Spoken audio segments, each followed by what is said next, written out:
Ladies and gentlemen, boys and girls, dudes and dudettes, welcome to another episode of the Fixasport comedy podcast.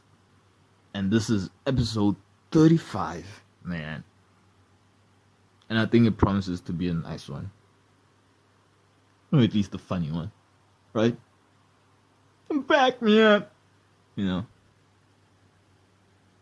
Dude, what are you saying? Like it took you fucking a whole 3 weeks to fucking put on, a fucking male hijab, you know, in preparation for the World Cup. Speaking about the World Cup, that shit kicks off today, right? And if I was looking for a fucking lock, yeah, right? A fucking lock, what would a lock be, huh? What would a lock be? Would you fucking bet against the fucking home team, right?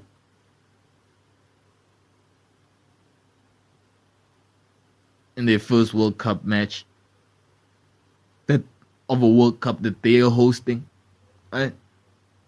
That would be a pretty risky bet, especially if the other team is like Ecuador, man. Shit, dude, Qatar has enough money to fucking pay the whole Ecuadorian nation off just so they can survive this first team. Because, to be honest, Qatar is not really the best footballing team in the world, right? Dude, Russia tried, 2018. You could argue that, they got awarded a World Cup even though football is not so prominent in their country. However, if you check the Russian league, those fuckers play. You know what I mean? And they made it a pretty good distance into their own World Cup, you know what I mean? So the Qatar World Cup, it's like, it's going to the Middle East, and the Middle East is not known for football, but the Middle East is known for heat and oil.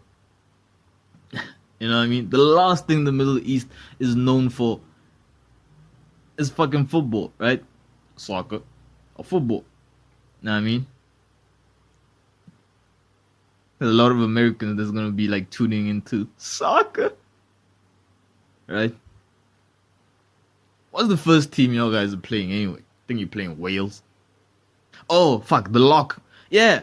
So because of that situation, right? I just have Qatar or draw. So it's a double chance because I don't think Qatar are good enough to like win the game outright. Especially, I don't like the odds. The odds are too high for the fucking favorite. You know what I mean? I mean, you put in $100, you get in $300 back. That's like 3.00 odds for a home favorite. Dude, a home favorite's odds should be, if I put $100 in, I should get like maximum $74 out plus my $100, right? Maximum if I'm a favorite, So I don't know, man. I don't know. Maybe Ecuador goes, but Qatar is not losing that game. Qatar is not going to lose the first game of their own World Cup. You know what I mean? Who do you think they are? Right? Even South Africa didn't do that shit. That's the only game we managed not to lose, and it was the first game of the FIFA World Cup. Some pride, man. I mean, dude, I was taking a look back at Simphiwe Shabalala's goal, right? And I have to say, dude, the goal is overrated. It's over because they were showing the fucking goals of the tournament, right? Like everyone's goals. Luis Suarez, I think, had like no, I don't think Luis Suarez was playing at that time. I think it was fucking Diego Forlan, right? The Uruguayan with the fucking glazy long hair, right?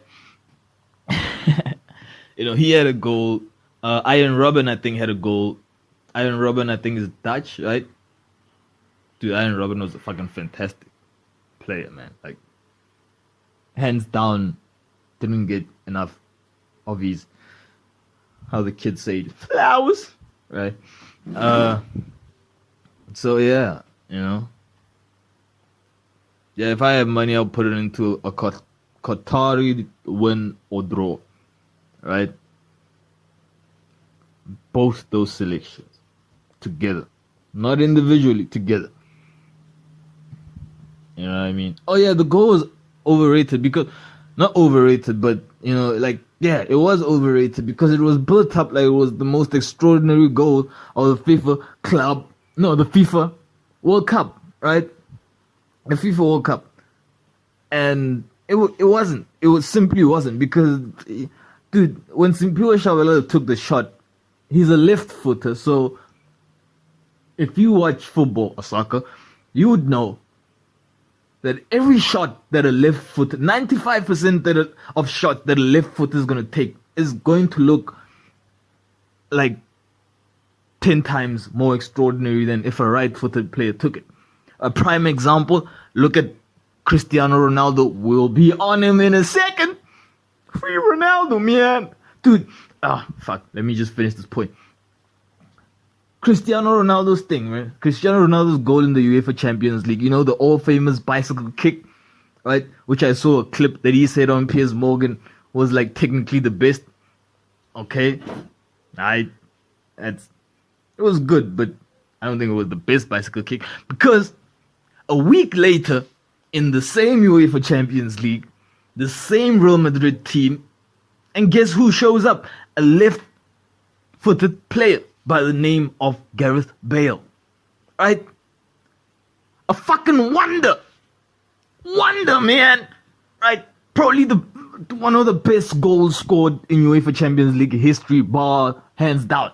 Dude, is the best bicycle kick I've ever seen. Dude, and it happened like a week later, dude. You get what I'm saying? It was basically the next match of the UEFA Champions League. And Gareth Bale, dude, pulls out this fucking left-footed bicycle kick out of nowhere. I mean, to win the game or the final or Copa, I don't know what it was. For sure it was, dude. Cristiano Ronaldo should take a look at that fucking shot. But again, Gareth Bale is a left-footed player. So, even though it was extraordinary, you know what I mean? It seemed fucking extra spectacular, but it was spectacular, dude. It just looked, you know what I mean? So yeah, like the goal in the South African World Cup 2010, right, scored by Simpiwe Shabalala. I'm saying it was overrated. It was dubbed as a long-range shot, right? Now, I was young. It was 2010. It was like, how many years ago? 12 years ago. I'm 25 now, so I was probably like 15 in. You know what I mean? Or 12, or 13, I don't know. Probably in the 7th grade, 13 years old, right? Before you stood, when I was still like in the right age for the right grade, and then you stay back a year, and then like everything is just fucked up, right? Right? That's where the depression starts, man. Tell you what. You know what I mean? So it was dubbed as a long-range goal. Dubbed because it wasn't a long-range goal. It was a shot from inside the box. No shot from inside the box is a long-range goal. You know what I mean? It just seemed long-range because he was on the left side of the box, and he shot it with his left foot to take it to the right side, the top right side of the pole. You know what I mean? So the opposite side. So it was a spectacular goal, but now that I'm at 12 years old, 13 years old, you're like, whoa, holy shit, that's the best goal in the world. That's the best goal in history. You know what I mean? And it's like, you get older and you watch more football and you're like, and you see that clip again and the other goals that were scored during that tournament, and you're like, dude, it's not even top 5. Like, this goal is not even top 5. Was this propaganda? Right? We didn't even qualify out of the group stages, dude. Dude, that goal made it... Dude, fuck FIFA, bro. Because that goal made it difficult for us to qualify for, like, to qualify outside the group stages. Right? This is where I save Itumelenku's ass, you know? Because of the red card he got in the fucking last minute. Right? Anyway. Yeah, because dude, if you losing to Mexico, right, as a South African team, right, and then all of a sudden you score. Well, were we losing or were we winning? I don't even remember. But all I know is that we were the underdogs, right? Now, if that was a penalty goal, we don't have that much clout for the next game. If that was a free kick goal, we don't have that much clout for the next game. But if that goal is scored by South Africa's best player, South Africa's most famous player, probably at that time South Africa's most loved player, right? That plays for South Africa's biggest team, you know what I mean, Kaizer Chiefs, and he scores the goal to equalize, dude, the whole continent is on our ass the next game, bro. You know, we're not getting through that. You know what I mean, it's too much clout. It's too much clout. We should have been silent, under the radar, just getting at it. You know what I mean? I think we would have. Would have made leeway, you know, would have had some leeway, right? However, it wasn't to be, and we went down the group stage, but yeah, right, that was our World Cup. But now the World Cup is in Qatar, and dude, in all honesty, dude, yeah, like the footballing world is being, myself included, because I haven't been counting down this World Cup, right? You haven't seen thumbnails of the podcast being like, oh, there's 9 days left to the Qatar 2022 World Cup. Now there's 8 days left for the Qatar 2022. Oh, 5 days left for the Qatar 2022 World Cup. Right? I didn't do that shit. You know what I mean? And all I've been like seeing from the football world, right, is just pure like no interest, no hate. First of all, they hate it because it's in December and not in June, right? Because it's the first time that a fucking World Cup is not played in June. It's played in December. You know what I mean? Dude, I just want to say right now, the 2026 World Cup in the USA is going to be the greatest World Cup in recent memory. You know what I mean? Like, that's going to go back like 6 World Cups back. Right? Right? Oh, God. Maybe Donald Trump will be president that time and shit. Oh, man. Right? Dude, that dude a football fan. You know? Why is he running? I don't think Trump wants to be president, man. Shit. Yeah. Anyway, back to football. Back to football. Actually, you're wrong, because why would he run if he doesn't want to be president? You know? Dude, the only reason I'm thinking that Trump wants to become president is so that he can fucking send a fucking order out to get those motherfuckers that came to his house, right, uninvited, went through his stuff and took his papers. Right? That's the only reason that dude want to become president, to get his revenge or vengeance. Right? Doesn't have to be revenge. If it's Trump, it can also be vengeance. Right? Right? Anyway. But so yeah, the World Cup's gonna be dope. Oh yeah, because it's not. First of all, the 2022 World Cup for the Qatari people, right? Like I said, not happening in regular time. It's happening in December, like Christmas time, right? Which means that the football leagues don't really have a breath to catch. You know what I mean? And also, I feel like this is the biggest reason, right? Qatar has no football like legacy. You know what I mean? Like, has no like, I hear all that shit about migrant workers, you know, building stadiums for peanuts and shit. Dude, that's how the world works. That's how the world works. If you search deep enough in like any country that's not European or fucking Western, right? If you look deep enough and come to the ground level, to the people that are mixing the cement, pushing the wheelbarrows, fucking throwing the bricks to the other people, you will notice right? Especially if you do your conversions into USD, right? That people are not really getting paid much, and this is how the world works. You know what I mean? So for Qatar to be, dude, do you know how many workers from the South African 2010 World Cup, you know, like all they got for their World Cup was like a Christmas dinner, you know? Like it was that type of gig. Like, yo, we're gonna be working for a fucking month, right? And at the end of the month, this contract is over, right? You will need to shovel cement some other place.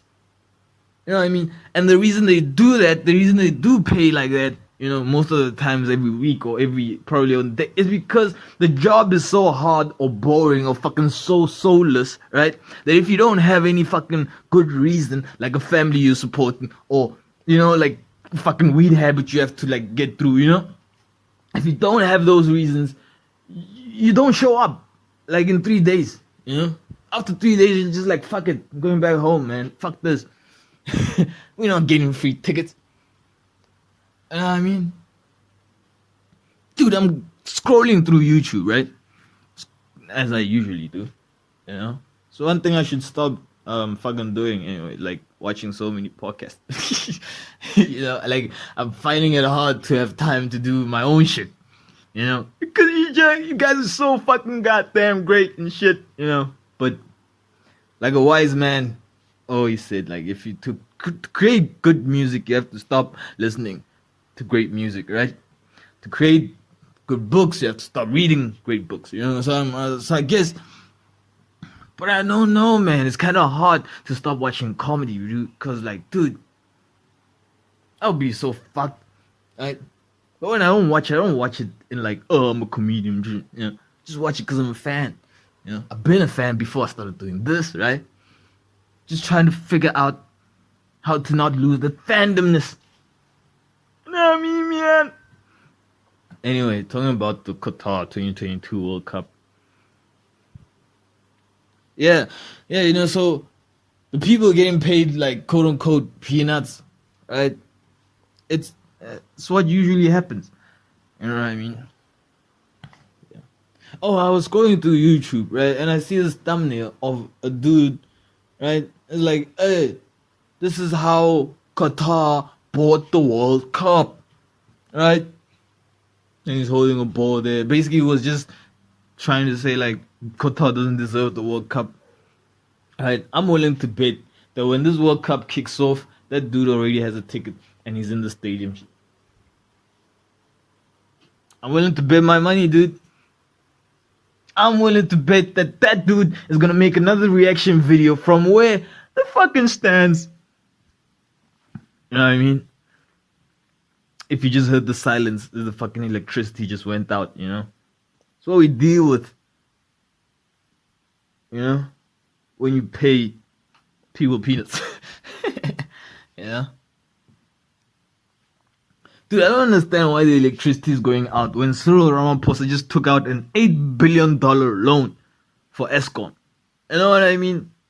Dude, South Africa's fucked up because we just took an $8 billion loan. And like, this is a situation in the country. The population understands that $3 billion is probably in that dude's pockets by now. You know?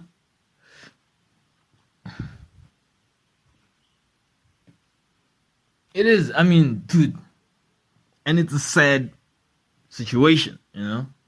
Like, it's really sad, man, because we're going to end up owing everybody now, right? Kind of fucked. Dude, especially, dude, imagine if Trump had like had like 6 months left of his term as president, and he knew for certain that he wasn't getting a second term. How much damage do you think that dude would cause? Right? Knowing that they're going to take me out in the second term. And that's the problem with our state leaders, man. Right? That reptilian agenda just takes you over. Yeah. I mean, So no, man, looking forward to the World Cup today, right? It's only one match playing, as always. The first day is always a match. It's always one match playing the first day, and then the second day, the rest of the matches follow. But like I said, Qatar or draw, right, against Ecuador. Don't go either way. You know what I mean? And then the USA, the United States of America, right? They are playing Wales. They're playing Wales. They're playing the great Gareth Bale's team. The great Gareth Bale, who just brought a fucking, I don't know, first title in the longest time, to my adopted, dude. This is the first adopted team that has won anything since we started this Fixasport comedy podcast, man. The first that has won anything. Los Angeles Football Club. Gareth Bale moved there from Real Madrid, man, and he got them there. Like, dude, when you're great, you're great. Like I always like that saying, how they say like, talent is permanent and form is temporary. Kind of makes sense, man. Kind of makes sense. So congratulations, man, to like Los Angeles FC. Congratulations to Gareth Bale. Thanks a lot, man. Right? We needed that shit, dude. We needed that shit. The Seattle Mariners were fucking horrible. Right? The New York Yankees blew it. You know what I mean? Tampa Bay Buccaneers started off like well. And then they said the dude is getting a divorce. Tom Brady, right? And then pictures of him kissing coaches started like surfacing. And then now we're on this poor run. What's going on, Tommy? Alright, man. I don't know. Yeah, so I don't think the Tampa Bay Buccaneers is doing anything this season. But you never know, because in the United States football, United States sports, there's shit like wild cards and no relegation, and you can be horrible like the whole entire season but end up somehow in a final, right? And end up winning it because you were the useless club of the season, dude. You had no fucking clout on you, right? Dude, you know what? Fuck that. New York Yankees won that shit. Fuck the Houston Astros, man. Right? Houston Astros is too small to go against the fucking New York Yankees in the Super Bowl and expect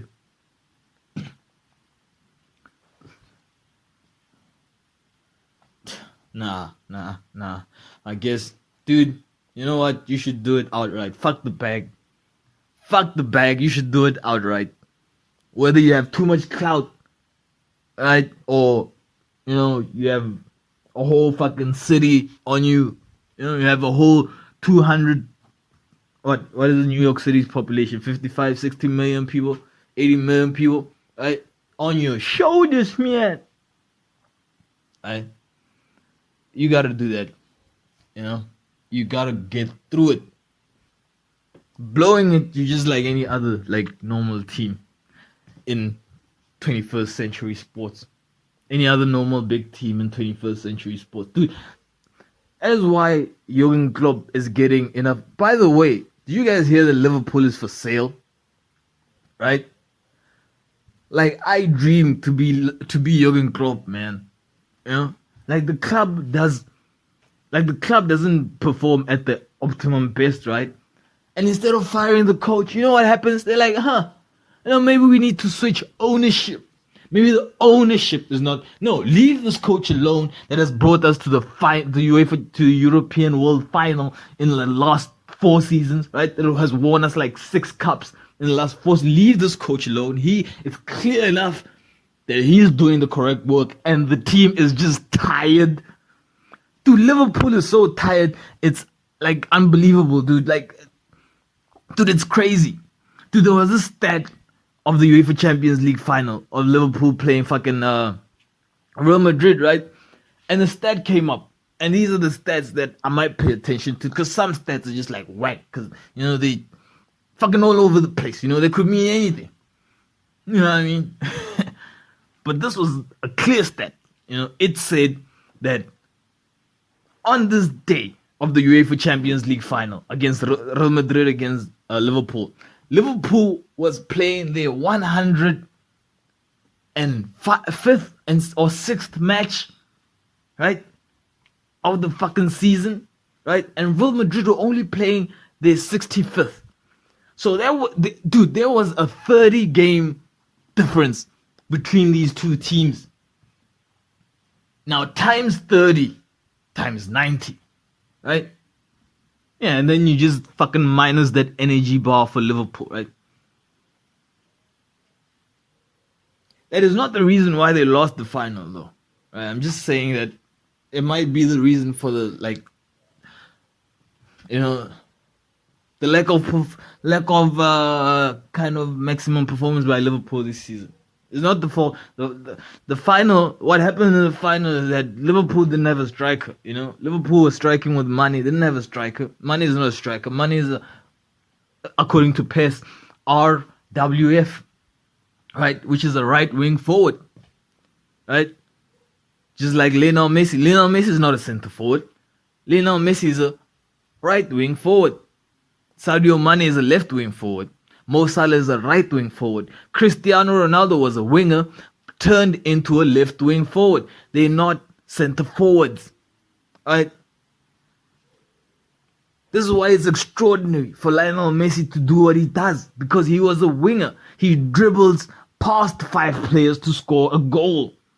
He doesn't wait in the box for a ball to tap it in. There's nothing wrong with that. I'm just saying there's levels to playing. You know what I mean? Same with Ronaldo. A fucking beast. Right? A fucking beast. And for some reason the electricity is back on. Like 20 minutes later. I guess they heard me. Fucking Cyril. You know what I mean?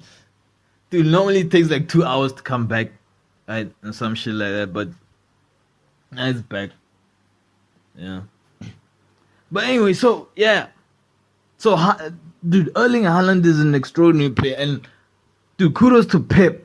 The next title of the podcast was, one of the thumbnails was supposed to be, I was talking about how they should rest Haaland, because I believe that, dude, if they want to win everything, he should just rest like 5 games, and he'll have enough games to score. If he scores how he scores, he'll break those records with 5 games less or 6 games less, right?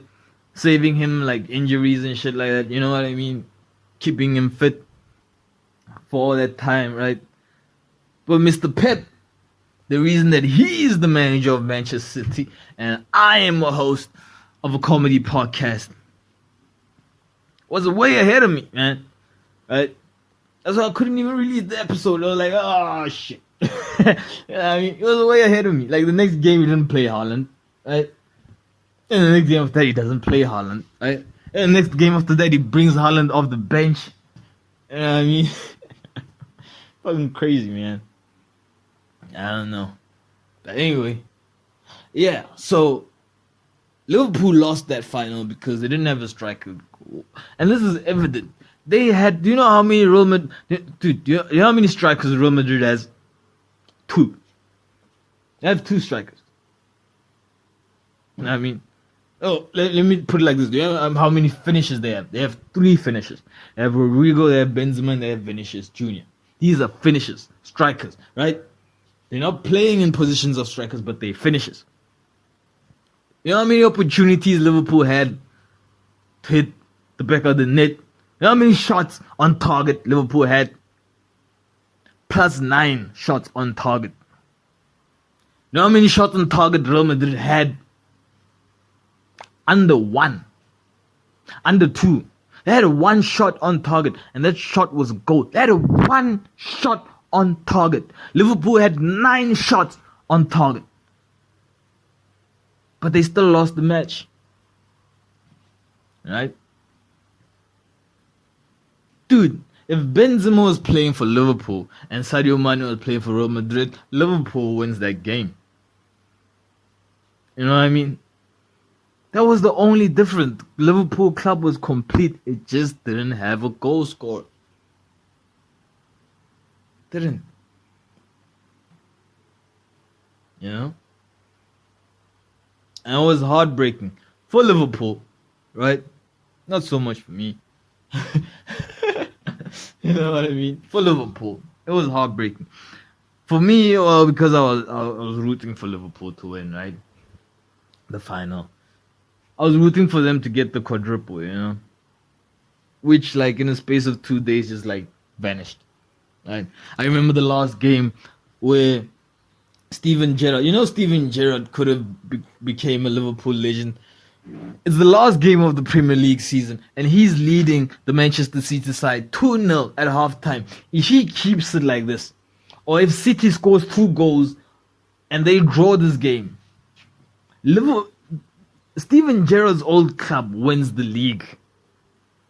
He basically wins Liverpool the league. Now, I don't know what happened. Man. Right? I don't know what the fuck happened during halftime. All I know is that a penalty was given after halftime. And City won the game 3-2. Right? And that solidified that Steven Gerrard will never, ever, ever, ever be a Liverpool manager, man. Ever. Like, first, dude, this is like 2 times in a row you cost this team, like, everything, man. The first one was the slip, the infamous slip, right? To let Demba in. Dude, fucking broke Luis Suarez's heart. You know? I've never seen Luis Suarez like that. Dude, the only time I've seen Luis Suarez the way he was at the end of that Liverpool season, or at the end of that Liverpool season game, right? When he was fucking had the t-shirt over his face and he was like fucking in his fucking, right? The only time I've ever seen Luis Suarez, one of the greatest strikers of all time, one of the greatest finishers of all time, right? The only time I've seen him like that was when he was leaving Atletico after winning the league. When all the emotions of Barcelona has sold him without his knowledge, right? To a rival team, right? And then he ends up winning the fucking league with the rival team, right? And at the end of it, he's just there with his family, right? It was only 2 times I've seen Luis Suarez like that. The other time it was caused by Steven Gerrard, and the other time it was because they won the league. I mean, but yeah, man, it's incredible, man. You know, it's fucking incredible. Oh, before I forget, congratulations to Mamelodi Sundowns for winning the most useless cup in South African football, right? The Alcoholics Cup. You know what I mean? Right? Yeah, dude.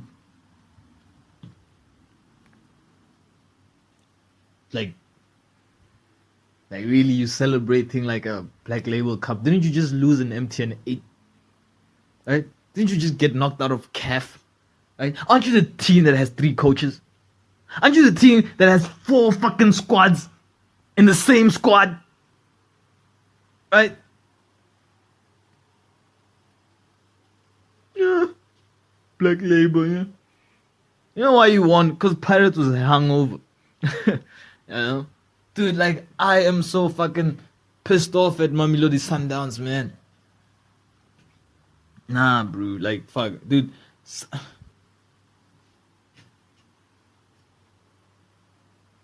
But congratulations on your cup. Right? Your community shield. Dude, that's what the Cullen Black Label Cup is, you know? It's like the community shield in like Barclays Premier League. Like, you don't go up no rankings, you don't earn no points, right? All you get is just clout. Right? Anyway. I don't know.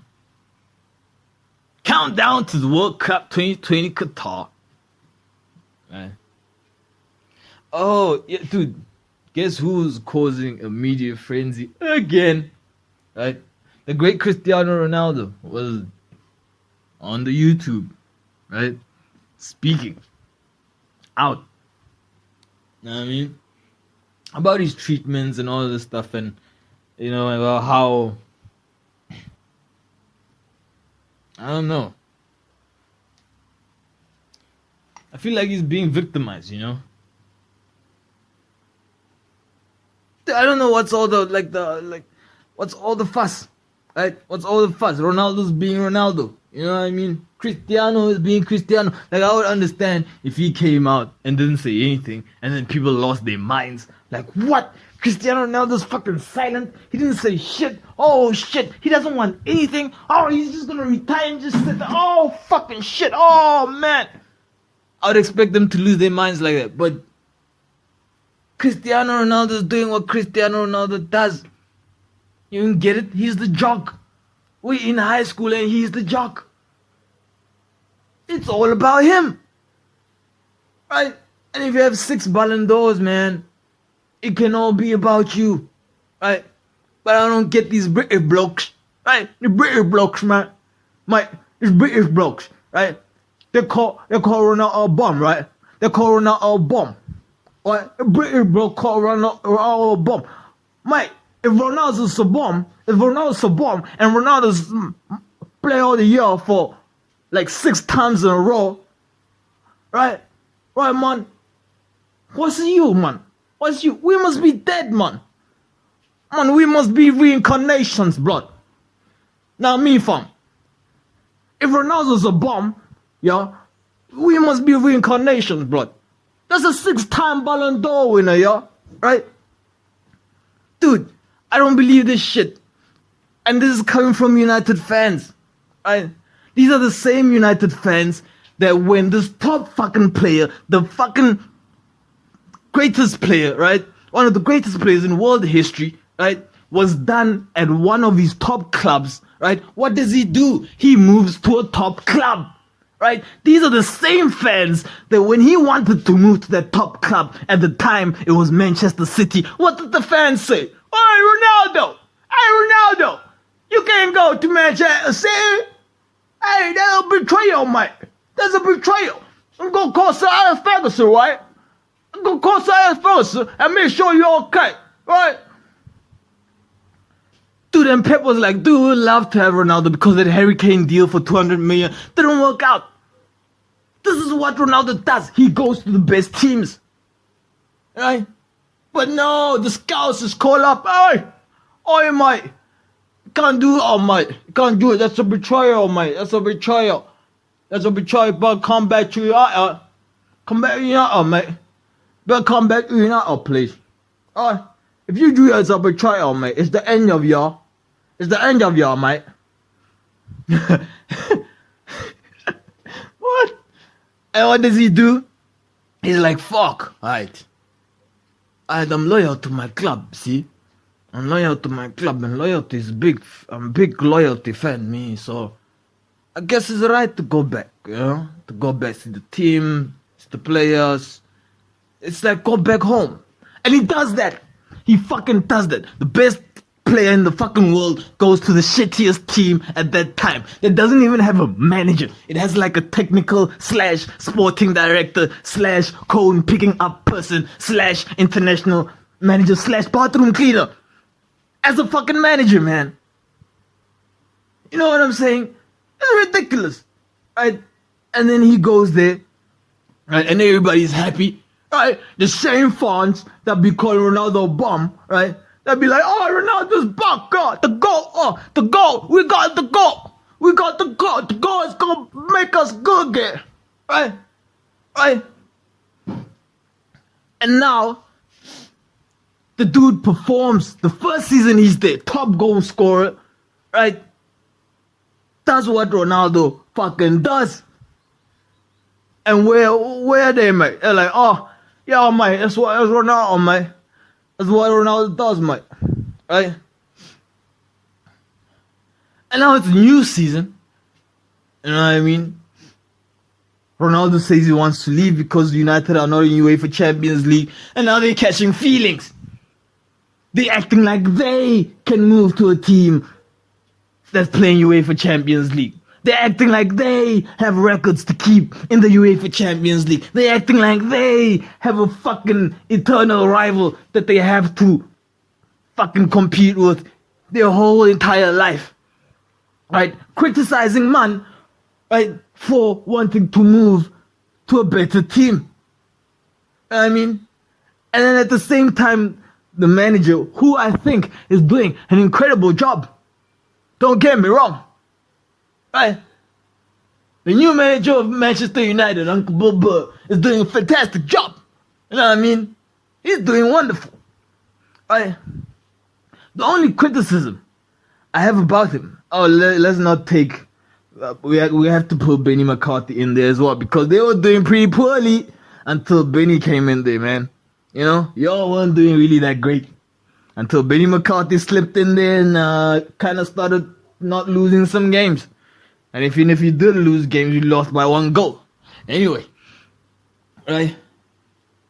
Now you have a player that was the best player last season, right? Can't even get into the squad this season, right? And now it's a 6th time. Dude, you want to, first of all, you want to, dude, a 5-time Ballon d'Or winner, right? One of the greatest, dude. By the way, no one in the United squad except Benny McCarthy has done anything close to what Ronaldo has done, right? Dude, and to want to put him in a game with 3 minutes left, I understand Ronaldo did apologize and said, yeah, I regret leaving the match, but that's how Ronaldo is. He's emotional. You know what I mean? He's Ronaldo. He's Cristiano Dos Santos, right? Anyway, so you got him, right, leaving the game because he's not going to play for 3 minutes, man. I didn't train for fucking a whole week to come play 3 minutes. Especially if I'm the greatest player in the whole fucking world, because that's what Ronaldo believes. And he's right to believe that shit. You know what I mean? He's right to believe that because it's true on some level, especially if you're him, right? Right.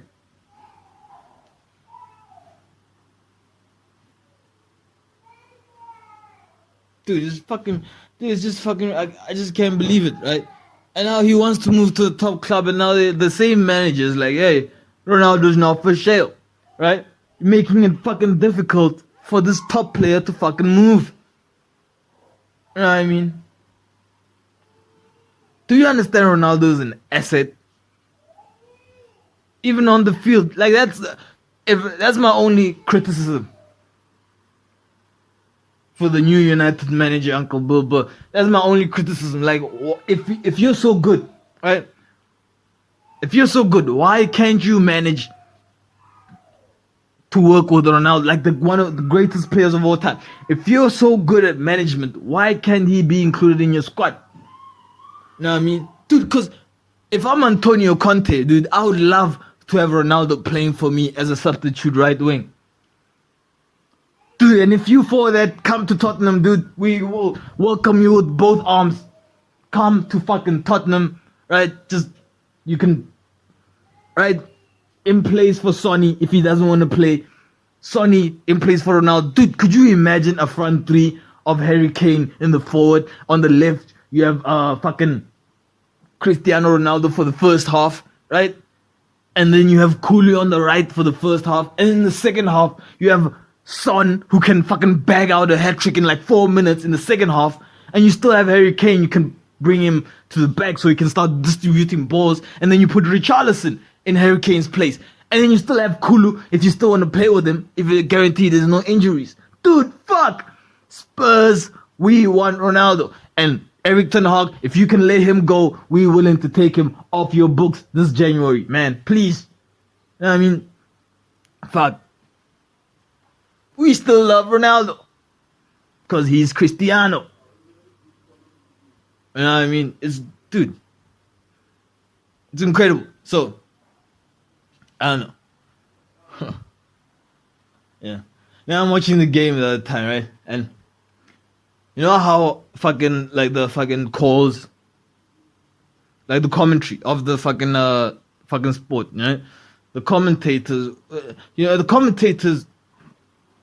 dude, I don't know if, like, everyone notices this, but do you guys notice that we used to listen to the commentators, right? When it comes to decisions. You know what I mean?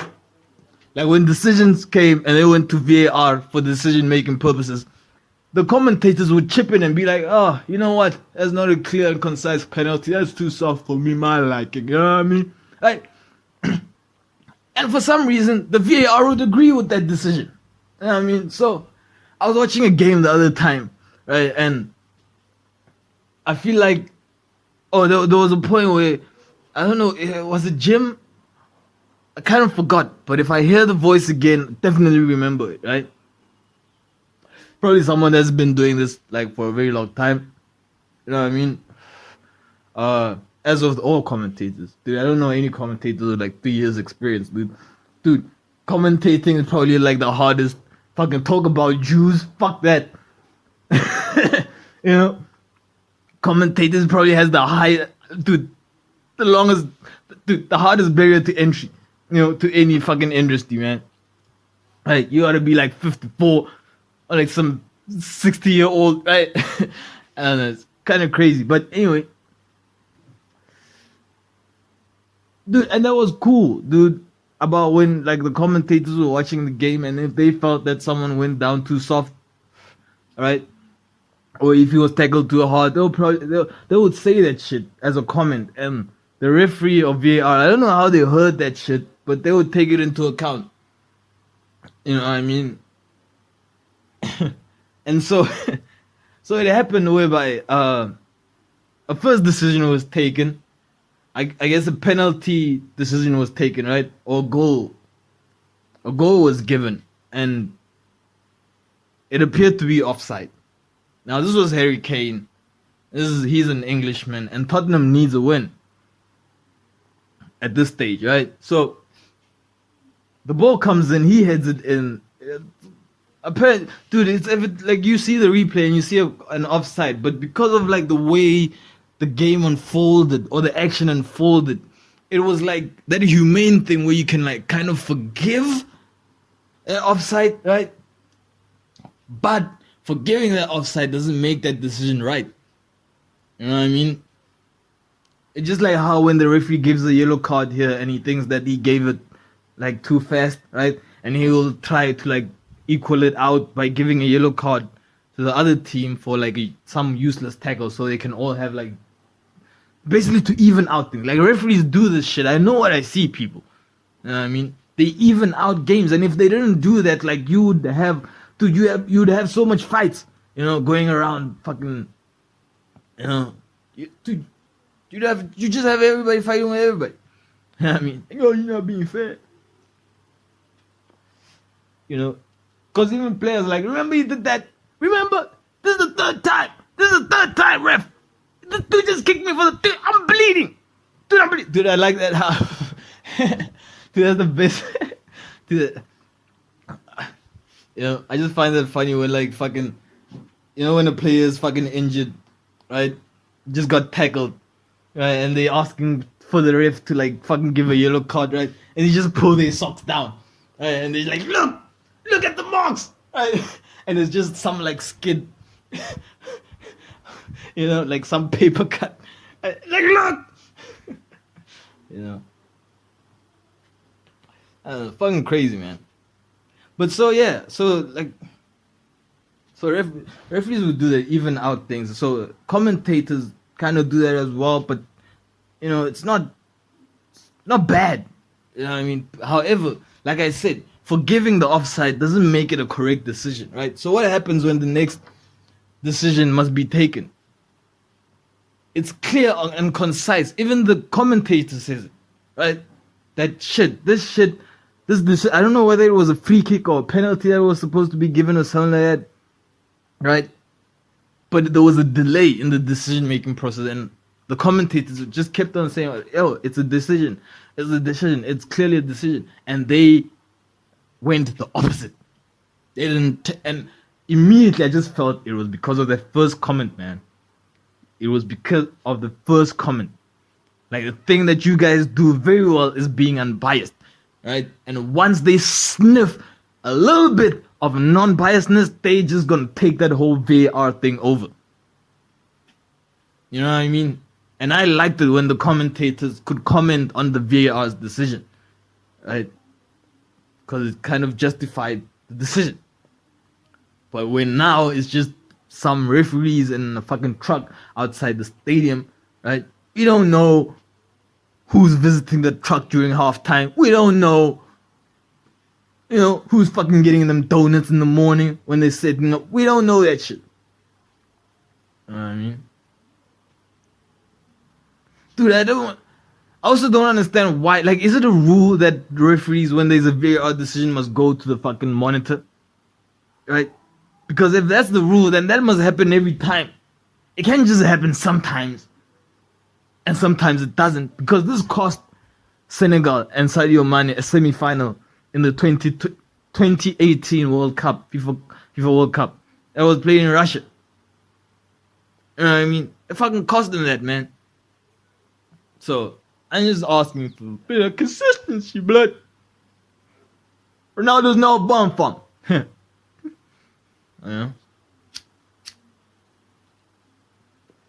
I don't know, man. Yeah. I've just been trying to fucking balance fucking... I don't know, bro. Fucking work, Work, I mean, like, learning and shit. Learning stuff,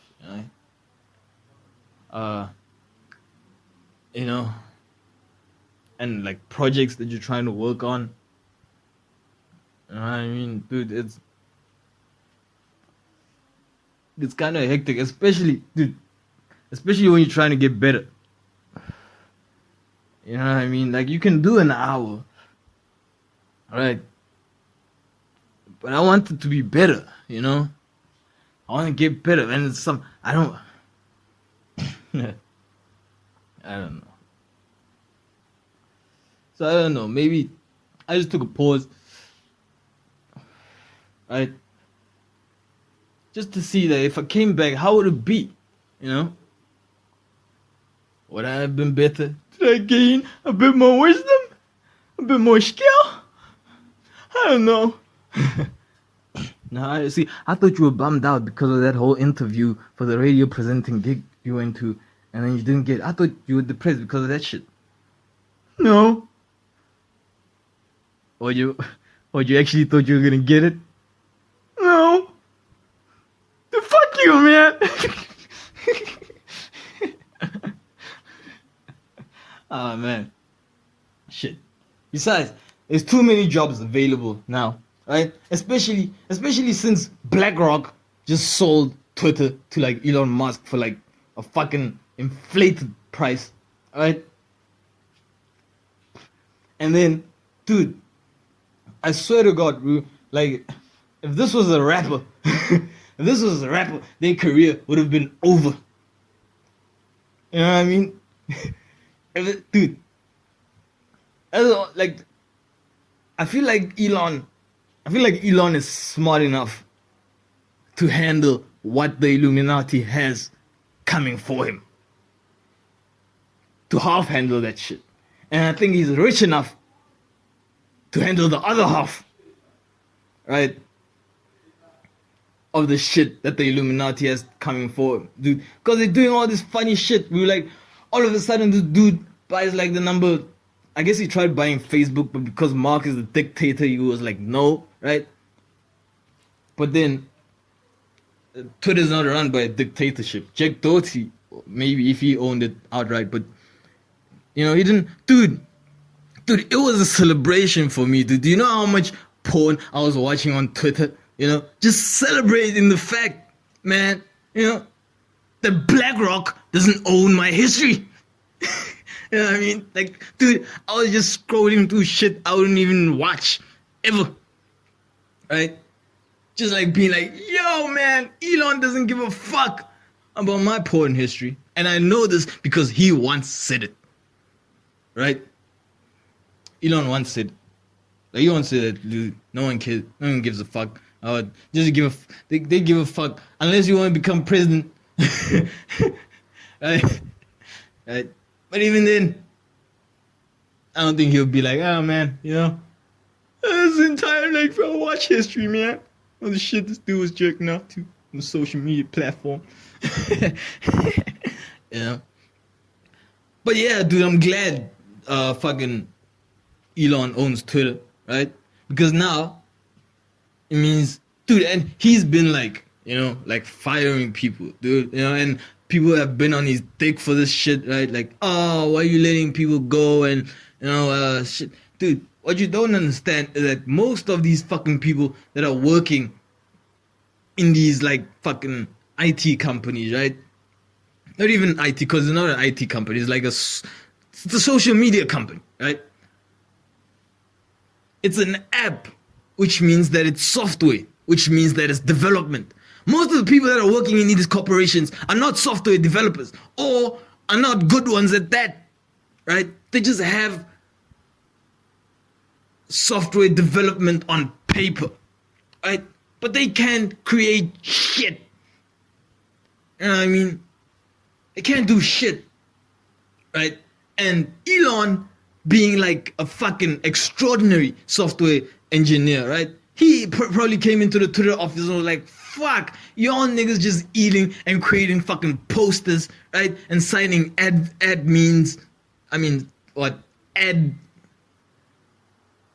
docs, right?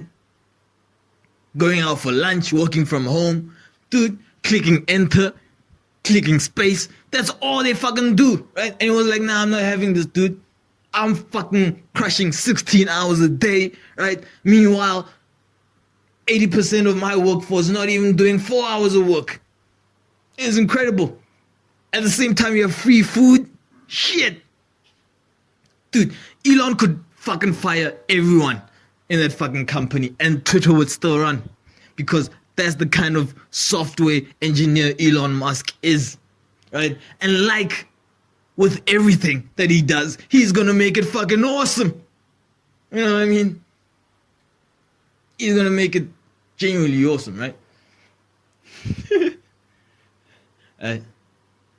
Dude, this should be a celebration to the world, right? Like we always complain about, oh, Colgate is owned by fucking, 6 people that we don't even know, right?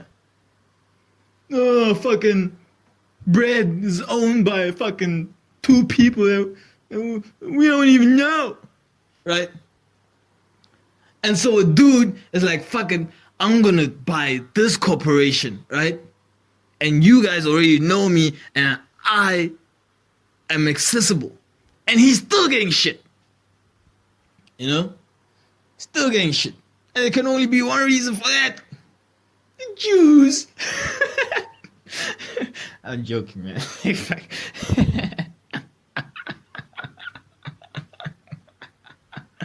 Oh, man. God damn it. Yeah. Please, don't fucking block my account. I need that $5. Shit. Fucking need it, you know? Need to fucking buy a bank of weed tomorrow and shit. And anyway. Yeah. That's fucking ridiculous. Yeah. But yeah, no. I'm looking forward to what fucking... Dude, you know what? This actually motivates me. I have a Twitter account, right? But, I don't post shit. I just look at what other people are posting, because I have nothing to... Like, like, dude, you gotta understand, I created my Instagram account when I was like, 14? You know what I mean? As I would state. Same thing with the Twitter account, right? But because now Elon owns it, right? Guess what podcast is gonna have a Twitter account, right? Soon as we're able to make $8 a month. But I'm guessing that it's still free, right? They just won't take whatever we say as like the holy word, right? But we can still say it, right? Ah, man. Dude, yeah. Dude, but you guys see it, right? Like, I'm not the only one that's seen this, right? Like, Elon Musk is on his way to becoming United States president, right? After, like, this whole Trump comes back thing, right? Maybe after the 2026 World Cup, Elon Musk will be the president of of America. There's no chance he's becoming the president of South Africa, man. Fuck. There's just too many black people here, bro. Even if you're a good guy, dude, dude, like, South African people, like, experience PTSD, bro. Like, you know, whenever a white candidate's like, oh, I'm running for presidency, oh, you just picture, like, just the flashback of, like, kids being shot, women being raped, and fucking, you know, grandmas being whooped. Yeah. You know? That's the PTSD, so, you know, forgive us if we don't take that nomination seriously, man. It's just trauma. Right? I don't know. It's kind of incredible, man. Right. Oh, dude, the good thing about Elon Musk becoming the United States president is that we're going to have, like, fucking wars, like, on, like, digital wars. Like, no one's gonna really die, right? Like, every soldier's gonna have a robot, right? And every soldier's gonna be in his bedroom controlling, like, the robot out on the field, right? And if your robot is dead, you're dead. You don't participate no longer. If you participate, you're going to jail, right? And so the person who wins the war, right, is a guy that fucking, you know, wins the war, you know. If you fucking destroy a lot more robots than the other fucking, you know. All I'm saying is that people don't have to die. You know? That's all I'm saying. I'm still saying that wars can be fought and people don't have to die. Take the SFC, for example, the slap fighting championships. And only one person could be responsible for this. And his name is Joe Paul or Paul Logan or Jake Paul or Paul Jake. I don't know. But there's two of them and they have two first names and it's fucking confusing, man. Like, I don't know. I think it's Paul Logan. I don't know. Anyway, I think Paul Logan was a wrestler. I don't know, man. Shit. You know? Talking about Paul Logan, are you guys ready for the fakest fight in boxing history? You know? Apparently some dude that makes a point while pressing down his index finger on his thumb, right? Stretching out his hand, right? Like, you, right? Yeah, that dude will be fighting with fucking Paul Logan, Logan Paul, or his brother, you know? Yeah. That will go down as one of the most fixed fights in in combat sports history. You know what I mean? Yeah, I was saying that people don't have to die. Take the SFC, for example, you know, the slap fighting championships, you know? Women don't have to have blue eyes. You know, that should actually be for women, you know? Dude, talking about fights. Whoa. Have you guys tuned into UFC lately? Like, dude, that woman fight was off the fucking chains, man. It was fucking phenomenal, right? The Wei Lee chick, right? And, like, dude, hey, what I noticed is that, like, Wei Lee didn't have braids, and that other chick from the USA didn't have a weave. Didn't have braids as well. She had a weave. But when they were going to fight, they all had braids. Now, My question is, who is braiding these women's hair before they go and fight? Because one thing I know about a braid is that it's fucking tight. And if it's fresh, it's fucking tight as fuck. You know? So isn't that like uncomfortable? I mean, doesn't that just make the punch worse? Right? If you just got a fresh braid and someone punches you in the side of your head, don't you feel like your whole scalp is being pulled back? And I'm just curious. But anyway, extraordinary fucking fight, man. Or woman. Ladies. Right? No, it was phenomenal. Dude, the whole fucking UFC night was actually extraordinary, man. Like the Poirier fight, that was super dope. I didn't actually watch it until I heard, forgot his name now, Dana White. Until I heard Dana White in a press conference say, post-match, right? Or post-fight press conference, say that was the fight of the evening. And I thought the fight of the evening was the easy fight. So I had to check that fight. And man, it was the fight of the night, right? But anyway, and the easy fight, dude, he's still easy, man. He's still easy. You know? The whole time, every time, dude. Yeah, but Pereira is, you know, he's a fight. Dude, I remember when Pereira was fighting Strickland, right? I don't know this dude. Right? You know how UFC has this picture on YouTube where they have the bouts coming out and you just have like photos of the fighters next to whoever they're fighting, right? And you just see Alex Pereira's photo against like Strickland's photo, man. Dude, that dude just looked mean. I bet my money on how the guy's face looked against Strickland, right? That's what I did. I didn't know anything about this dude's kickboxing. I just bet on his fucking look. Dude, that whole carved out fucking face and fucking, you know. In my language, mocho mile, which means like you dry, which means like, dude, you fighting bones. You know? Dude, Alex Pereira, like, dude, watching the fight, easy had it under control, but you expect that shit, right? But like, you know, you expect that Easy would have like the first 4 rounds under control, right? And then hindsight, they say is the best side, right? I'm still trying to find another side. I believe is the best side. I believe present side is the best side, but still trying to figure out how do you see in the present side. But hindsight for now is the best side. And what I noticed was the biggest challenge for Alex Pereira, I feel, because he even said it, right?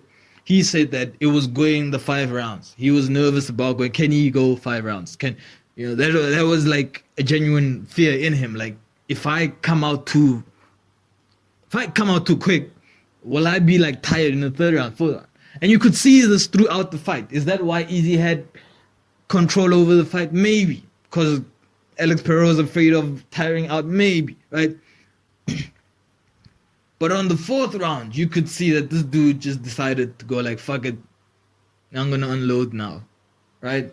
And when he did unload, it looked like a dude that fucking trains holding weights. You know what I mean? Like, I used to do this thing when I was younger, right? When I was still active in the gym. Right? This is like before UFC was like fucking popular in South Africa, by the way. You know, I think it was like 2014, something like that, 2015, right? I used to do this thing where you go to the gym and I would pick up weights, right? And I don't know, if 5 kg and something like that. And I would punch using the fucking weight. You know what I mean? Like holding the weight. I would be thinking that, you know, scientifically it would make sense. Like if I can punch holding this weight, if I let go of the weight and I try punching again, I should punch faster and harder, right? That looked like what Alex Pereira does during training. It doesn't look like Easy does that. It looks like Easy throws fucking tennis balls at him, right? I'm only saying that because I saw another video of Alex Pereira being hit by tennis balls and I was like, what the fuck is going on here? What kind of training is this? Dude is just standing still. You know? You know what I mean? Yeah. And then I see another video of like the fucking You know, the fighters that now have like the UFC under wraps, you know? Khabib, the Dagestan fighters, right? Dude, shout out to the coach. You know, I just saw, right, on the fucking thumbnails there, that he's 60-0, man. He is 60-0. I mean, if you're a coach, dude, just imagine if you're a football coach and you haven't lost a match in 60 games. Not even lost, but drew. Like, you've won 60 games in a row. Dude, that's extraordinary, dude. So I was watching these videos of these dudes training, and guess what? They were doing the exact same thing. And I thought to myself, what if people are just getting advantages because of like one thing? Like just one unique thing that one person does and the other person doesn't do, and that gives them the advantage. You know what I mean? I don't know. Oh yeah, I know. I haven't had a fight in like, what, a year? You know what I mean? And it wasn't even a fight. It was just like holding for dear life because the dude was like 2 times my size, you know? And I knew if I let go of this dude's legs, this dude's gonna throw me up in the air and I'm gonna come, you know, fucking smacking down on the fucking tar road, you know? And that's over for me. And yeah. So yeah, I had to hold his feet until that dude came to the floor, man. Right. And then some, you know, like, dude, friends are weird, bro. They'll like leave you guys to like go at it for like 3 minutes, right? And after 3 minutes, when they see like it's a stalemate, they'll be like, alright, you know, I think that's enough. You know? I mean, that's how boring the world is, man. You know, that's how boring like how boring our life is, man. Like, our own friends will let each other fight. Yeah, fuck. Anyway, still kept my teeth.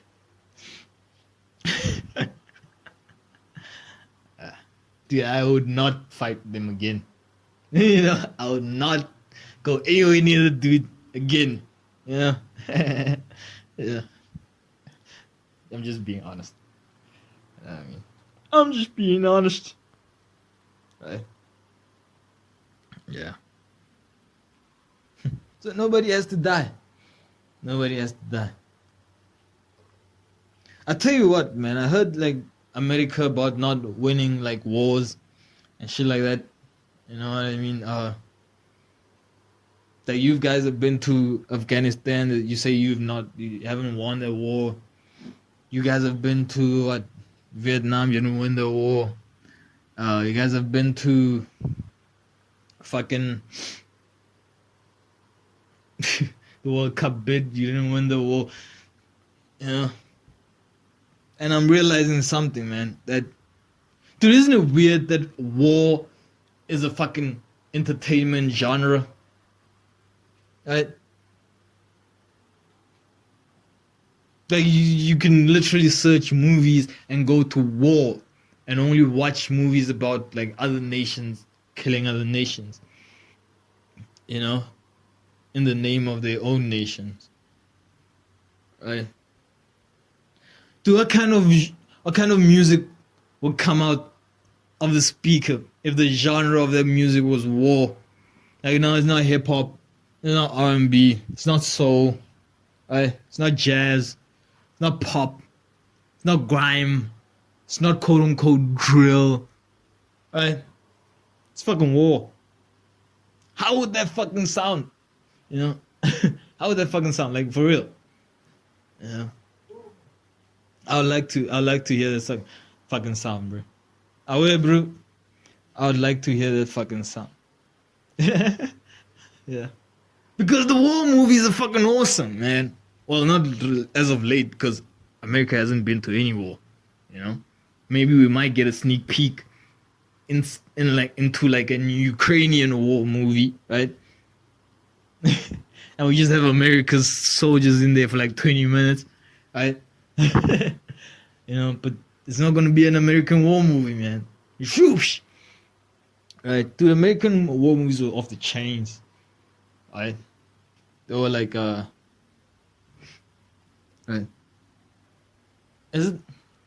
Was it the one where Mark Wahlberg was in? I remember like 12 Strong, right? And dude, there's just a lot. Dude, like there's just a lot, and it was so dope, you know, like action packed, you know, always going to like some. Yeah, dude. Like one of the things I noticed about the war movies, like they always went to some like Arab dude. You know, they're always fighting like some Arabian dude. You know. No, but if it means that we won't have any war movies because America's not going to any war, then that's good. I can deal with that. You know. I mean, I'm not the type of person that's gonna sacrifice fucking children's lives because I just want a movie. I just want to keep myself down for like 1.5 hours. You know, minus the credits. Credits, man. Right. Yeah, it's again, please, Ronaldo, please come to Tottenham, man. Like we need you. We really do. Like, we really do. Like I don't think there's any other dude we can get that would be the same caliber. You know? Because even dude, like United must be fucking grateful, dude. You understand that at the moment, right? Ronaldo in FIFA 14 or FIFA 22 or PES 2017, right? Let me talk PES 2017. I am in season 2022 now, right? And Ronaldo is the same age as he is. Do you know how difficult he is to get? And I'm the fucking best team in the land. You know what I mean? He's still fucking, they not letting go of him. You know what I mean? Him and Leo. You know? And this is a game. You got him in real life. IRL, man. IRL. Right? But still, Ronaldo's a bum, yeah. Ronaldo's a bum, man. Right. Ronaldo's done. Can take all them things, man. Fuck bomb, man. Fuck that shit, man. Fuck. You know? 5 Ballon d'Or wins, man. You know what I mean? 5 Ballon d'Or wins. You gotta be kidding me, man. Dude, I must feel like a fucking loser. You know? I mean, I do, right? Because they call him Ronaldo a bum. He has 5 Ballon d'Ors. Right? This is worse than when ESPN was like, at 25, Messi had 4 Ballon d'Ors. Right? Dude, every 25-year-old, half of them committed suicide. You know? 20% of them became comedians, right? Right? And 30% of them just developed the like fucking drug habit. Right? Because of that post. You know, I don't know, man. Shit. Dude. Yo, dude, a friend was over. He's over every day. Like, smoke weed and shit. But, not every day. Like, maybe every second day, you know. I mean, we're all gonna open a restaurant together, so might as well be here. A restaurant? Really? You call cooking from your house a restaurant? Dude, fuck you, man! What did I tell you about doubt, man? Right? Fucking doubt, motherfucker! I don't know. Dude, I've just been in like a fucking, I don't know, I don't want to say dark, right? Yeah, but, yeah, it's to the point where like you fucking screaming mantras at yourself, like self-doubt is the fucking devil, and self-belief is fucking God. Self-doubt is the fucking devil, and self-belief is fucking God. Right? Kind of helped. I mean, I'm doing this now, right? Right? I don't know.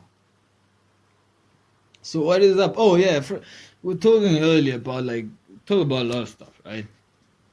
And he was saying about how, because I once asked him a question. I was dude, if you were a judge, right, and basically Caitlyn Jenner, if you guys don't know this, Caitlyn Jenner is Bruce Jenner, who was a fucking Olympiad, you know.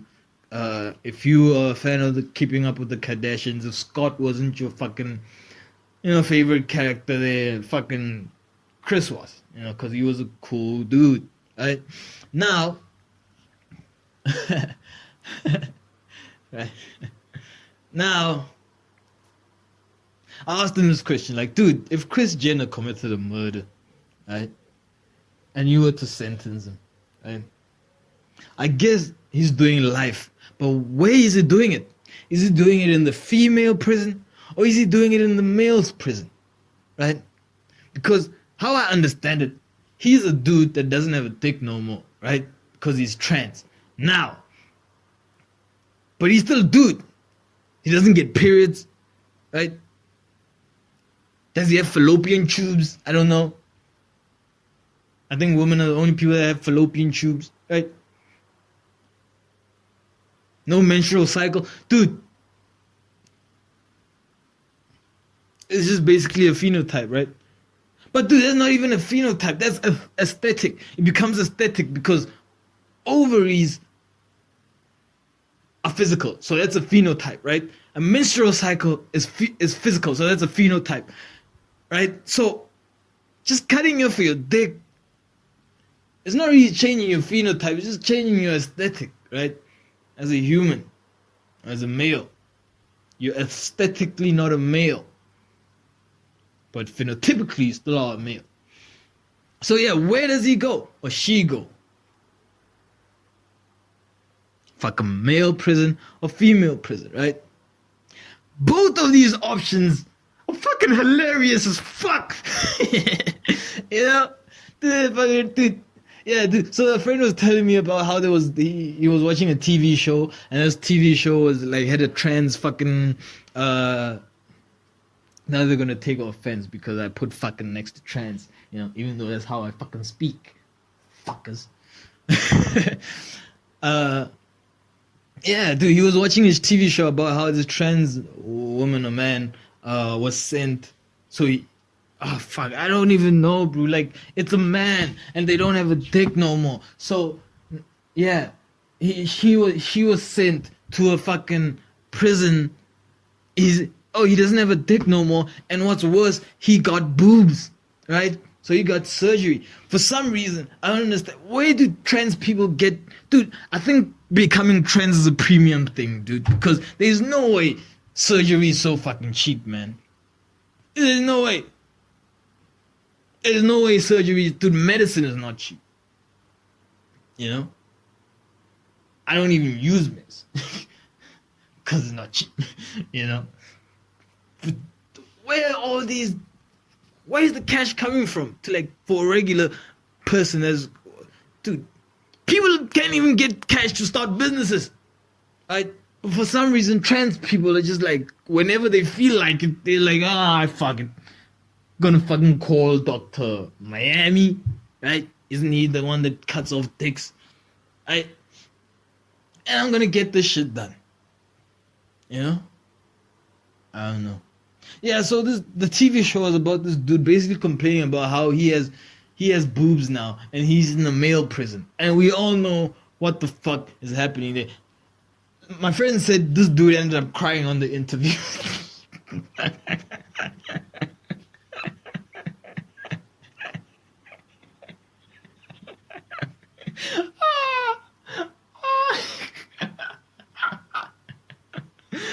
Oh shit, bro! Like, fuck.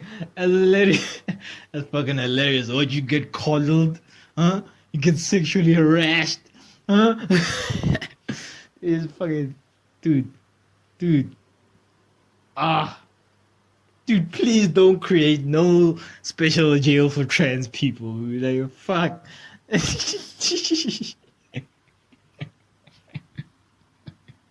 Dude, the dude doesn't have a dick anymore, which means he has a vagina and he has boobs, and he was sent into a male prison.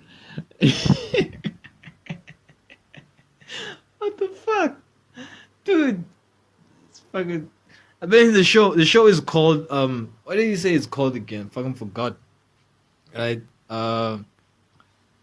Something the cut or like out the cut. I don't know. Fucking you know these things how they are, man. Thanks fucking some weird ass title or some shit like that. I don't know. But he said I remember something that goes with like Jason Tatum or Channing Tatum. Dude, binge watched a couple of movies, couple of series, right? Fucking binge, man. It wasn't really a binge, right? I guess binging is like watching like one and then right after it's done watching another one, right? And then the sun comes up and you're still there. Nah, just couldn't get through. Just watched an episode. However, I do think if is it Tucson King, right? Sylvester Stallone's new series, dude, is fucking out, dude, and I don't want to spoil it, but it is fucking awesome. It is fucking awesome. I wonder where is episode 2? Where is episode 2? Waiting for episode 2. Can't wait no longer. I need to see episode 2 of the Tucson King because it's so awesome, man. He's back, man, like a real series. I'm looking forward to that, Is it better than Ballers? I would watch that over Ballers. Right? And Ballers was fucking dope. Bit childish, but fucking dope. Right? Yeah. Yeah, Tucson King, man.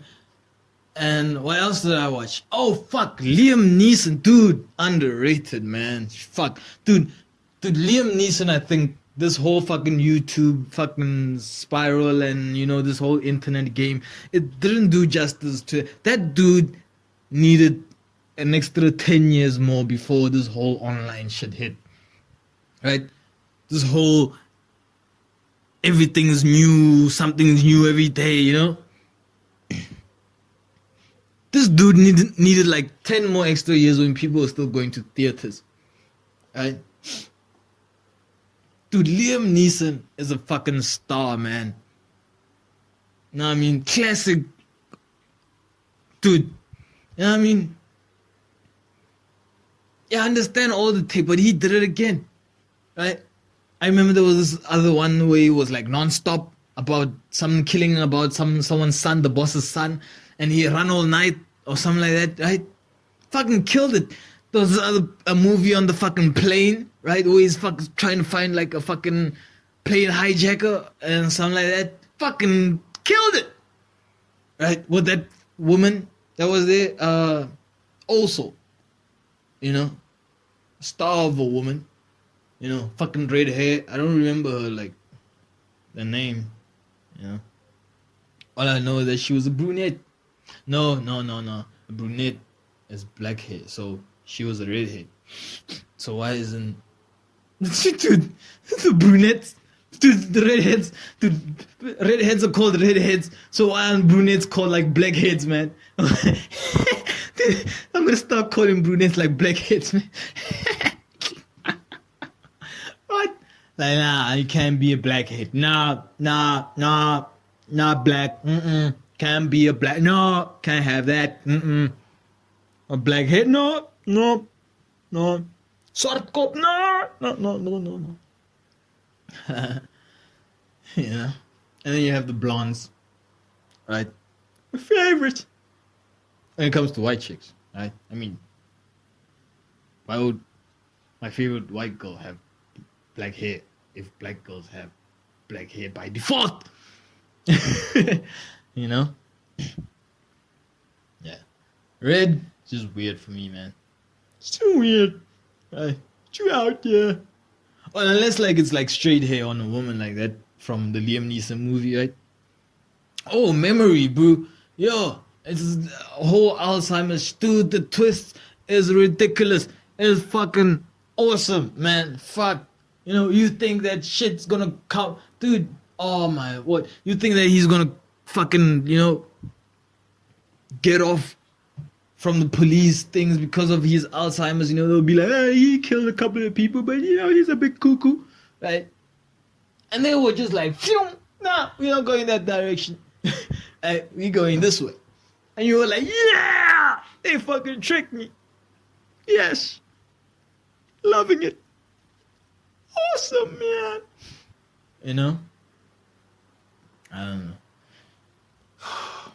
I don't know, man.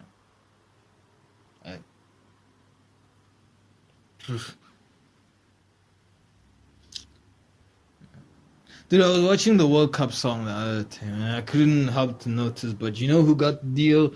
Nicki Minaj got the deal, right? And honestly speaking, dude, she should have just done that song alone. Or at least that dude shouldn't have been in there, you know? Because he kind of like fucking ruined it. Know what I mean? I ruined it. I was like, oh, Nicki. Oh, it's Nicki. Oh, shit. It's fucking Nicki, man. Right? What's soccer? Dude, Nicki was soccer. I almost bust a nut. You know what I mean? Like, dude, it was ridiculous. You know what I mean? Yeah, dude. That was weird, man. And dude, Nicki's hot, man. Fuck. She's just like on another. Her hotness goes beyond the physical hotness, bro. Like her physical, there's something about her spirit, dude, that's also fucking hot, you know? I mean, I guess some people think Megan the Stud is hot, or Megan the Stallion. Dude, why? Dude, that's the most confusing name ever. Isn't like a stallion? Dude, I grew up knowing that a stallion is a fucking wild male horse, right? I grew up knowing that a fucking stallion. I grew up knowing that I should be a stallion. You know what I mean? I tell you what, in high school, I was, you know, until money became a factor, right? And then things just changed, you know. Then you had like, you know, like regular looking dudes, like getting the girls, the hot girls, and then you had like good looking dudes, like becoming entrepreneurs and shit like that. Oh man, that is incredible. Anyway, what was I saying? Oh yeah, no, she's like, dude. They only have like 2 celebrity crushes. Yeah, I don't even think it's a celebrity crush. Yeah, I don't even think Nicki is a celebrity crush. I just feel like she's fucking hot. Alright, SZA will be the other one. Man. Shit, you know. Beautiful spirits. Yeah, shit. So yeah, dude, like, isn't that an oxymoron? Right? I learned that in English class. No, I learned that from a fucking Schoolboy Q album cover, man. That an oxymoron is good, bad. That's an oxymoron, right? Megan being a female's name, right? Unless you're a dude with major issues, man. Shit. Fuck. Megan is a female's name, and the stallion. Now, a stallion is a wild male horse, similar to a stud. Like I said, most confusing name ever. Like, it's a weird name.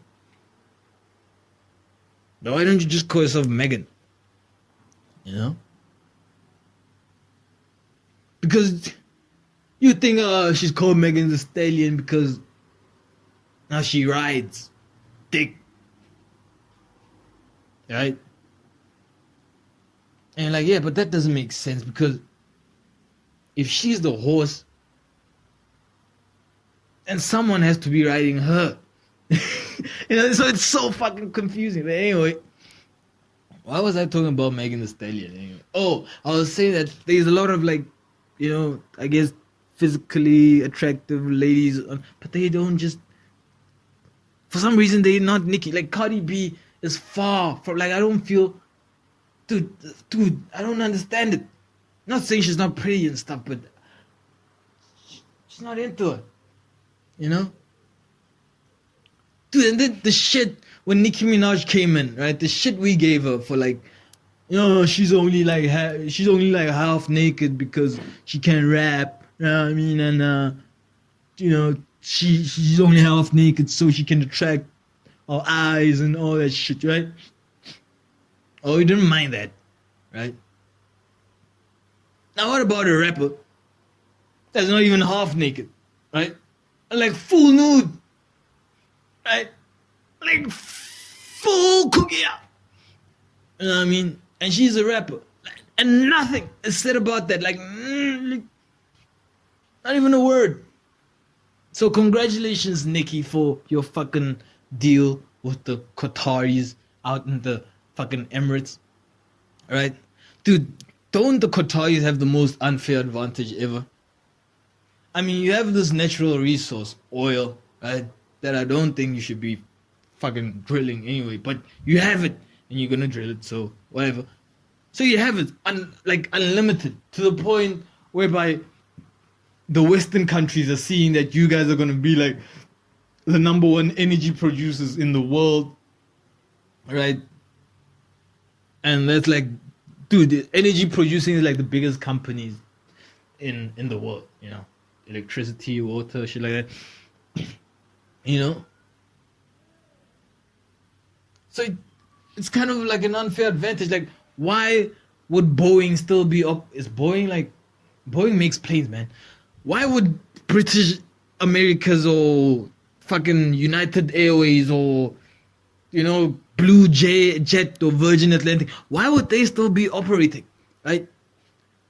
If the United Arab Emirates fucking has free fuel for their own planes, dude, no wonder the quality is so like better than the other planes, Because I would look at like first class tickets for like these other like commercial airlines that's not like Abu Dhabi related, right?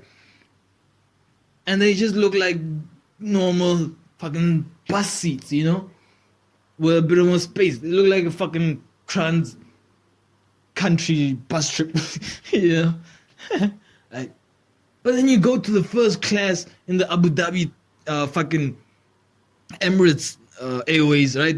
And they like, dude, they have a whole stadium in the fucking plane. And you're like, what the fuck? They have a whole bar, right? And shit like that. A whole theater. Jacuzzis in the plane. And you're like, fuck. How do they manage to do this? And you're like, oh shit. They get the fuel for free.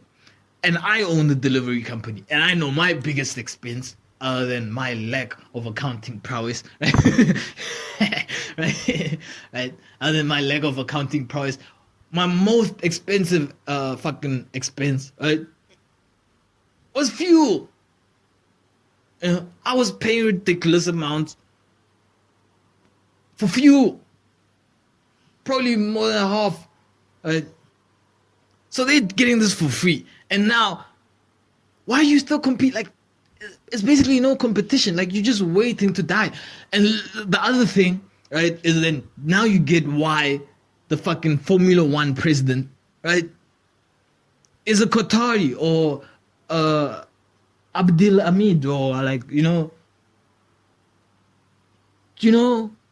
Eastern dude, right?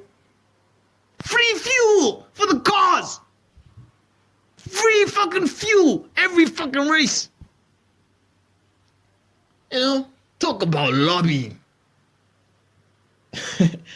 I mean, it's never gonna end up at zero, man. Never. They're just gonna fight wars to say that you can't use this much oil no more, dude. Dude, could you imagine America fighting a war because they want to use electricity and they want the rest of the world to stop using like oils just because their technology is now ahead, right? So they feel like they can control the status quo again if they just cancel all this oil production, right? Then they sell electricity to people. Fuck it! I mean, just like how this unsmoked South Africa thing, yeah? Like that's what happens when British American tobacco cannot compete with illicit cigarettes. They're just like, fuck it, we're gonna ban smoking, you know, entirely. Entirely, we're just gonna ban it. You know what I mean? Yeah, we're gonna ban smoking of the cigarette, right? But however, you can still stand behind, you know, but however, the fucking CEO of fucking BAT South African fucking drive around in his fucking, you know, V8 5-cylinder engine car, you know, that breathes out like 80 kilo newtons of carbon monoxide. Here's a challenge, BAT, right? Let's have a challenge. Let's go into a garage, right? Let's have 2 garages. Put one car in your garage, right? And I'll put 1 cigarette in my garage, right? And you start up your car, right? And I start up my cigarette, right? And we'll see who will fucking leave the garage first. Maybe then we should ban that instead of the other thing. How about that? No? Yes? No? Oh, it doesn't make you... Oh, no. Oh, it doesn't fit your agenda. Oh, I get it. Oh, I go fuck yourself. You know? It's that simple, man. Right? Dude, I fucking hate people with agendas, man. Right? Dude, like, most dishonest people ever. You know what I mean? The most dishonest people ever. Yeah. From one World Cup fucking singer to the previous one. Dude, this is how you know a lady is single, right? When she releases a song after like 8 years. You know, when a lady's been in a relationship for like more than like 20 years or like more than like a decade, right? And then she breaks up, and then now she has a song out for the first time in like 5 years, right? Just like strolling aimlessly through the grocery store, like looking for products and like shaking your fucking waist, right? If that's not an indication of, yo, I'm available to being fucked, right? I don't know what is. If you're lost as to what I'm talking about Shakira, you know?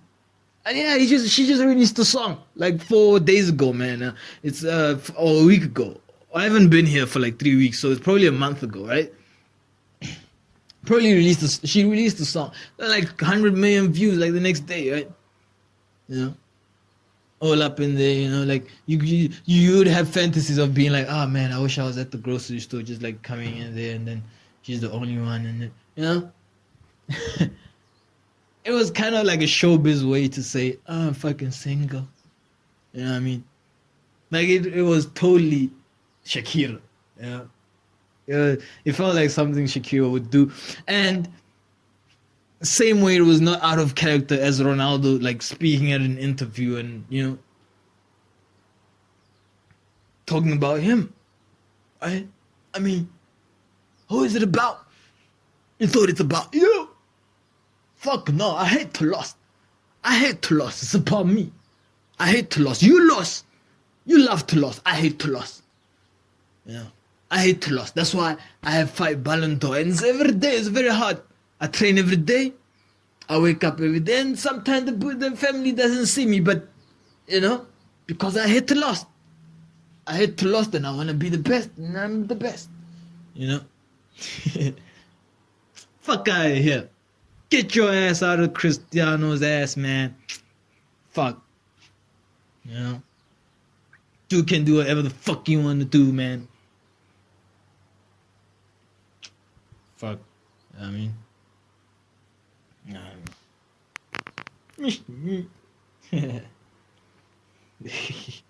Okay. Right. Okay. Warning, ladies and gentlemen. Warning. I don't know, man. Dude.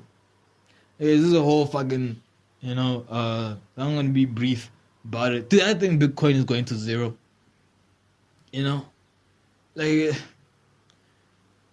it was listed on the New York Stock Exchange, you know, which means like BlackRock's friends pump and dump it, right? For obviously for their selfish ends, right? And I see a video of like last week It was listed on New York Stock Exchange like in 2014 or 2016. I don't quite remember well. 2017, right there. Right? And you're like, why is a decentralized thing like on the most, like in the belly of the beast? Like, isn't this supposed to be decentralized? But it's listed in like there, dude. Like, you don't get in the belly any more than the New York Stock Exchange. Like, if you go to NASDAQ, you at least in the fucking chest, the lungs, right? The New York Stock Exchange, dude, you in the gut. In the gut of the beast for sure. Right? Yeah, so I see a video of the Chinese people also, right? Going for a dump. Because it's listed on the New York Stock Exchange. So, leads me to one conclusion. It's going to zero, bro. Like, it's, you know, like Bitcoin is going to end up at zero. Right? When everything is mined out and when everything is said and complete and we don't know, we're not making any more, right? It's gonna be zero. I know. I don't like saying it too. Anyway, dude, it's like saying, dude, it's the first cryptocurrency, man. Dude, like, even the technology people complain about it. They say like the technology behind it, you just like it because it's Bitcoin, but the technology behind it, it's like, it's slow, it's old, it's, you know, it's, you know, dude, it was meant as something to like fucking let users buy drugs online, you know, so that the FBI couldn't get like a money trace. Like, that's all it was, you know. That's all Bitcoin was. Now blockchain, that's different, you know, but Bitcoin is like the first PC, you know what I mean, before Steve Jobs came along, right? You know, I don't know. I know there's 1,000 other cryptocurrencies, man. Shit. Yeah.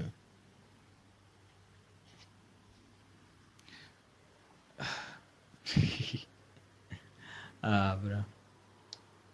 Can I work out this bit? Dude, could you imagine the dude that dude, this is dude that's in like the internet stuff, right? It's a big white dude with a beard. For what his name? I think his name is like Mr. Meat or like Lean Meat or Carnivore, Mr. Carnivore or something like that. I don't know, right? But this dude only eats like meat. Only. So I was telling my friend, I'm like, dude, do you know this dude that only eats meat? He's like, what, dude? That dude is super cool, man. This show is super cool. Like, yeah, sometimes he eats raw meat. Like, what? Like raw meat. You know? And I was like, yo, dude, could you imagine like you were coming down at night one time, you know, crossing the bushes and stuff like that, and you know how people like wait for you in the bushes to like fucking, you know, take your phone or fucking stab you or, you know, like things like that, you know, the regular bad shit, right? That happens when you're walking at night through a bush. You know what I mean? Right? So imagine if the dude that was waiting there under the tree was Mr. Meat, right? And you were just strolling along there, you know, just like 3 kilometers outside of going home, or maybe 2, right? And then Mr. Meat gets a hold of you, like, oh, right? Like, hey, come here, and he gets a hold of you and like, you know, takes you in and you take out your phones and you're like, yeah, you can't have them, man, I don't want this shit, you know? Right? And he's like, no. He grabs you and pulls you into like from the path into the bushes, right? And he puts you into the bushes there. And you're like, oh, fuck, no, dude's gonna rape me, man, shit, oh, no, ah. Right? And then he fucking beats you so bad, right, that you can't even like, right? You're like, I'm fucking gonna get raped. Oh shit, gonna get raped. Oh fuck. Right? And before you know it, this dude just starts like biting off like a chunk of your foot. And you're like, fuck, dude, what kind of kinky shit is this? I mean, and you're like, ah, fuck, dude, just get it over and done with me, man.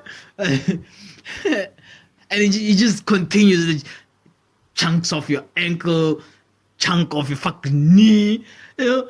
By the time he gets to your thigh, you're like, dude, this dude's fucking eating me, dude.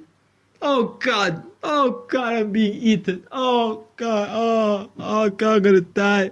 Uh, at least I'm not gonna get raped, God. You know what I mean? I'd rather be eaten, bro, Mr. Beast, and get raped. You know? Holy shit. Dude, good luck to the American population when you guys get hit by a drought, right? And all the fucking cows die, right? And all you have left is the fucking people and fat people, right? Big people, right? Right? And you know you're not gonna run as fast as Mr. Beast, man. Like, good luck with that shit, right? Because I feel like if you eat raw meat, right? If you eat blood, you know what I mean? When push comes to shove and there's nothing else to eat but blood, right? Your brain doesn't go like, no, this is not a good idea. Your brain goes like, fuck it, it's food, we're gonna eat. And that's how you become a cannibal. You know? That's how, I don't know. That's how you become a cannibal, man. You know what I mean? Anyway, I'm looking forward to the fucking, start the World Cup. Fucking looking forward to. Can I speak about the Woman King? What do you want to say about the Woman King? And I saw it. You did you? Yeah, I did. Actually did. What I didn't see was like fucking Wakanda Forever, because the sites that I go into, so it was still on cam. Right? And dude, could you imagine how impatient you'd have to be to like watch the Wakanda Forever on cam, like on bad quality? Like, cam is basically the quality where someone was like fucking recording the movie in the theater, right? And they uploaded it somewhere and now you can watch it, right? If you don't have the decency to fucking wait 3 days for the original to come out on the same site, right? Dude, it's up with you, Like, it's over for you, like, in the 21st century, it's done. Like, you are, dude, like, if you can't wait that long, and you just so want to have, you just so don't want to have FOMO so much that you watch the cam version of Wakanda Forever. Like, you watching Wakanda Forever and someone stands up during the movie and, you know what I mean? Dude, good luck to you. And God bless you, man. Yeah, so anyway, I didn't watch Wakanda because it was on cam, Fuck it. However, I did watch Woman King, right? That was dope. That was dope. However, the relationship between the fucking sailor dude and the fucking child, right? That was there, the fucking Woman King child, right? That was a fucking weird relationship because that child looks like 13, bro. Child looks 14. You know what I mean? And the dude looks like 30-something, man. So I tried to understand. I tried to be like, maybe it's because they said it back in the past and this is when, like, 14-year-olds, would shit. But it's still weird, man. You know what I mean? And how, like, the woman king leaders just like let that relationship be and like didn't nip it in the bud right there, because you know what ended up happening, right? So what happened is that Woman King is supposed to be like a movie. It was dope, dog. It was like fucking dope. The only parts I found funny, right, which means that I had a problem with them, but because I found them funny, right, was the fact that the child looked too young to be in a relationship with that. It felt weird watching that shit. You know what I mean? I also didn't like how, like, the Woman Kings were supposed to be like virgins, right? But then you have the first Woman King leader, and she says that she's raped, right? And then you have the second Woman King head, not the second Woman King head, but the child, right? The child, right? You know that scene where, like, they fucking kidnapped, right? The second in command and the child is fucking kidnapped, and the second in command dies over there, right? And then the Woman King comes to like rescue the second in command, but she doesn't know that she's dead, right? Right? And meanwhile, while the fight is breaking out outside, guess who is basically getting screwed in the room above while the woman kings are fighting? The child! The child is busy getting screwed, right? While the woman kings are fighting for his fucking freedom. Like she gets out there, with the robe on, onto the balcony, and she sees the war going on there. You're like, fuck. And you're like, dude, aren't you supposed to be a virgin, right? You too, woman king, aren't you supposed to be a virgin? So you're telling me, dude, that the only virgin, right, in the fucking woman king squad or army, right? The one that was supposed to become what's this? Not woman king, but like the leader of the ladies there. She dies. She's killed. The only person that followed the rules and regulations of the fucking society, right? No, she get killed. Right? The damaged goods, what happens to them? No, they become woman king. They become king, So, yeah, it just felt weird. But the action was like on par. It was dope. It was fighting. It was like, yeah. Oh, and I felt a bit less weird about it when I fucking Googled how old this chick was, Tusumbe, I believe her name is. Quite, I guess. And she was like 31. I was like, damn. She's old. Oh, she looks. Oh, she's old, but for how she looks 40. Dude, look, I didn't think that she would be over 20. Know what I mean? I don't think. But then it makes sense how she did like such an extraordinary job with the acting and shit, Because it's basically a 31-year-old acting as a fucking 16-year-old, It's not a 16-year-old acting as a 16-year-old. Which is dope because it is acting.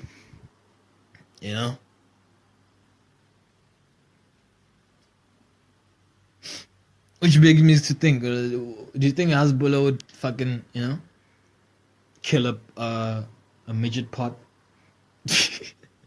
You know what I mean? Like if Hasbulla had to like act as like a 16-year-old, would they bring Hasbulla self? Or yeah, dude, like if a movie had to be shot about Hasbulla, dude, would they bring another small person? Because no one has answered me about that. Because he's not a midget, dude. Hasbulla is not a midget. Midgets have bloated baby limbs, and Hasbulla doesn't have that. He's a small person, and that is why we can't use small persons for midgets, because we already know what a midget is. I don't know. Anyway, yeah. So what would happen? Would you find who would play Hasbulla's part? Would it be like a kid his size playing him, or would it be another small person his size playing him? I don't know. I don't even know what I'm talking about, man. So I guess that's the end of today's episode of Fixasport comedy podcast, and I'm your host, Thabi Tavi, and episode 35. Check your guys later, man. All right.